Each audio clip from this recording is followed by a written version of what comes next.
Hello, in this video we're going to be talking about Unit 4 fuel systems. In this fuel system video we're going to focus on carburetors, their operation, and their design, and then different principles that have to do with the fuel system themselves. So that brings me to the next slide, which is about atmospheric pressure. Atmospheric pressure is pushing down all around us, and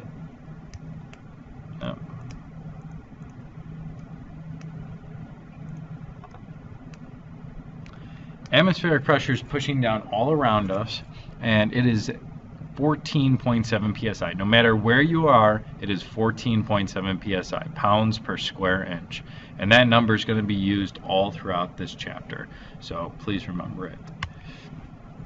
This is my friend Pressure Peter. Pressure Peter is going to show us how pressure works.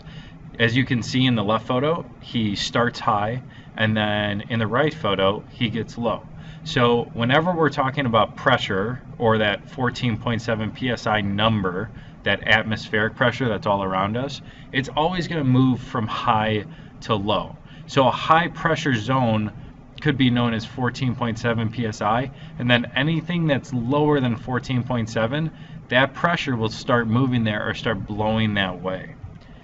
So when we're talking about fluid flow and moving fluids with pressure, we have to have a higher amount of psi on one side to move to a lower pressure area. As you can see in the fluid characteristics chart, the top one is talking about high pressure, that 15.3, moving to that 3.7. If you switch the high pressure and low pressure areas, the pressure will move the other way. If you have the same amount of pressure on both sides, equal pressure, then nothing is going to move. And this is how carburetors work in order to get air and fuel inside of the cylinder. So what I want you to take from this slide is that high pressure will always move towards low pressure in any system.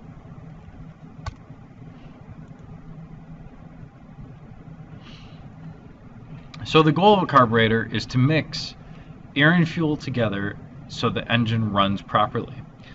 And fuel-air ratio is going to determine if an engine runs lean or if it runs rich. When you're talking about running rich, you're talking about using a lot of fuel. When you're talking about running lean, you're talking about using a very little amount of fuel. When you want to get more power out of an engine, you might run an engine lean, but for a little amount of time. When you run it rich, you run a risk of flooding the engine or putting too much fuel in where there's not enough air and it can't compress it, and that's when your engine will not start.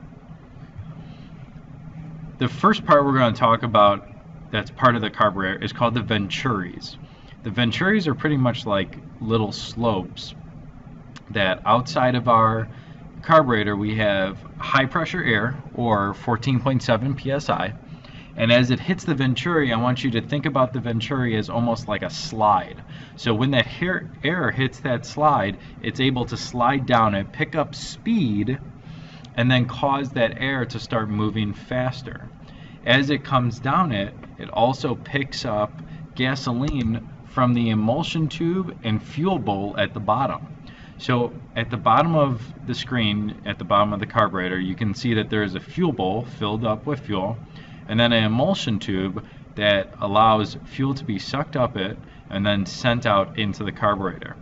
Now we're doing this through those high and low pressure zones. If you look to the left of the picture, it says high pressure outside the engine, so that's our 14.7 psi. And then we have low pressure in the combustion chamber.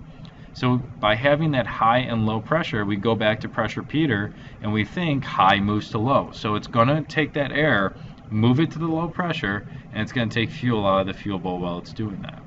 That's what our venturis do for us. We're going to talk about Bernoulli's principle for a second. I like to use this image because it's a lot easier to understand than our next slide, which explains it. Imagine Coach Bernoulli is the track coach and Aaron is his runner. The faster Aaron runs, the less pressure Coach Bernoulli has on himself in order to coach the team. The more pressure Coach Bernoulli has on himself, the slower Aaron runs. So if he had a slow runner, Coach Bernoulli is going to have a lot of pressure on himself. If he had a fast runner, he's not going to have a lot of pressure. So that relates to Bernoulli's principle. The faster something's moving, the lower the pressure is. The slower it moves, the higher the pressure it has.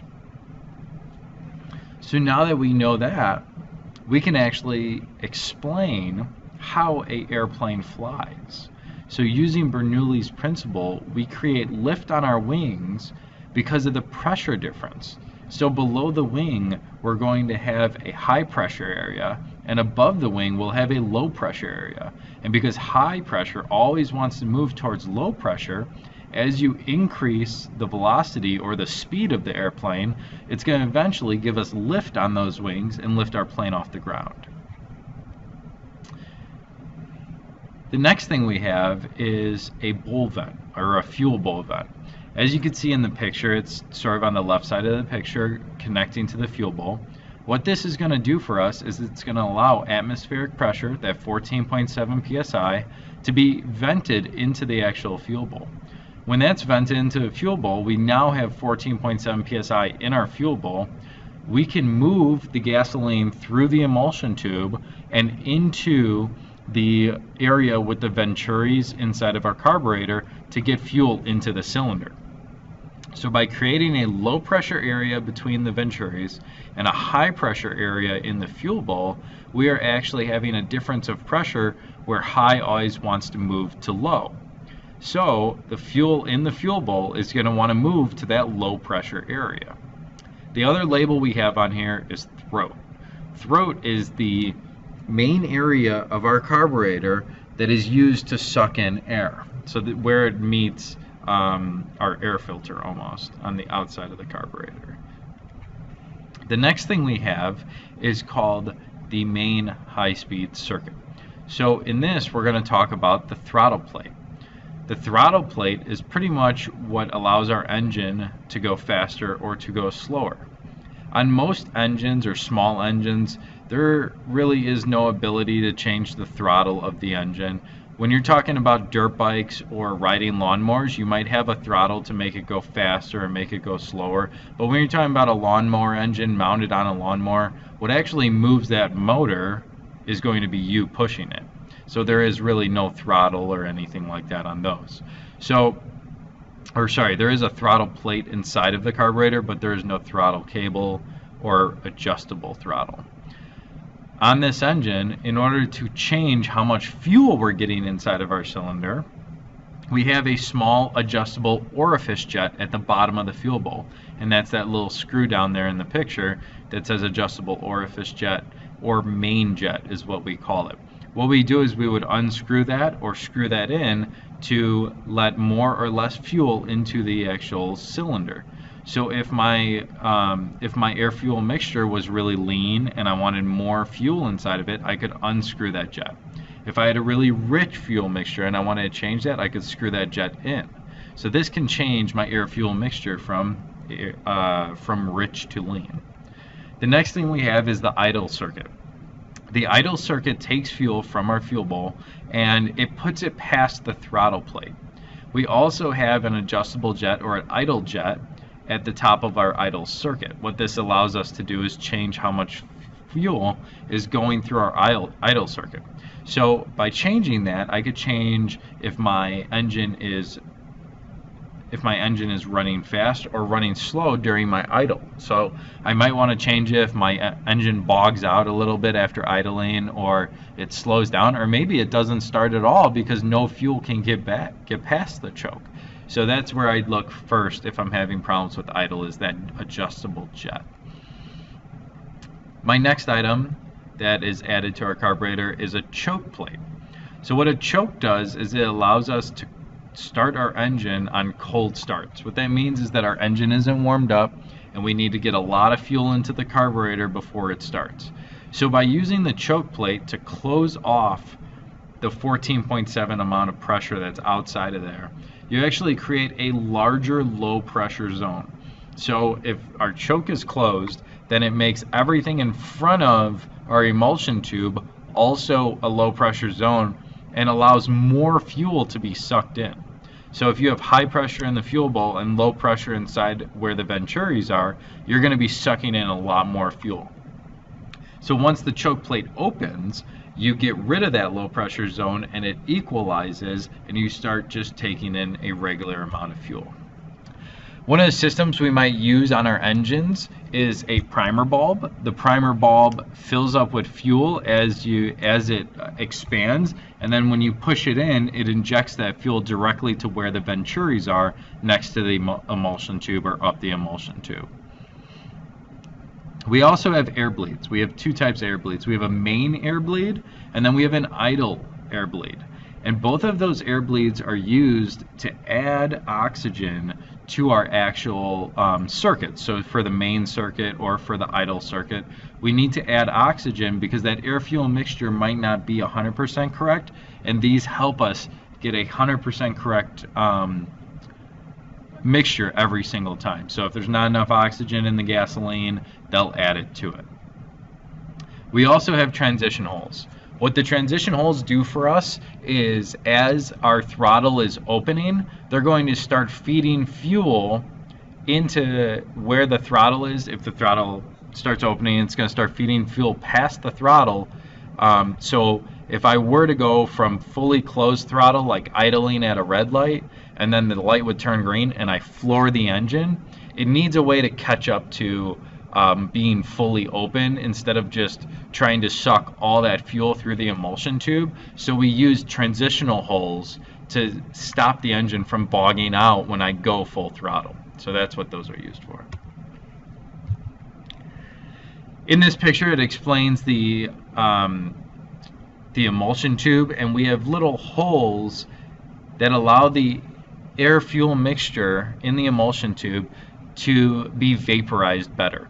These holes might clog up throughout time with dirt particles, and a lot of times we'll have to take our carburetor apart and clean it so those little holes don't cause us any problems. And those usually are about the size or the thickness of a paper clip.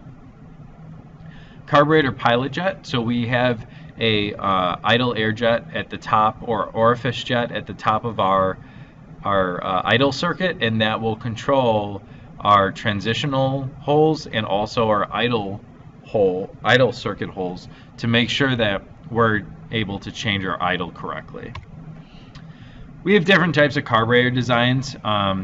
In the picture you can read updraft, downdraft, side draft, and then multiple barrel. Mattering on who the manufacturer is, they're going to use a different carburetor design mattering on what the engine is used for. Most of the time manufacturers use the same carburetor design for a lot of their engines. That's usually what it comes down to on why it's changed, or application of it. Inside of our engines, or in line with the fuel line, and what I mean is you'll have a gas tank, and then on a small engine you'll have a gas tank, and you'll have a fuel line coming off of that gas tank, and then you might have a small plastic connector that plugs into that fuel line, and then it has a connector on the other side that plugs into another fuel line and then eventually goes to the carburetor. That's going to be a fuel filter. So between the gas tank and the carburetor, we're going to filter our fuel through this very small filter in order to make sure that we don't have any dirt particles or water getting inside of our engine. So this filter is so small that only gasoline particles can go through.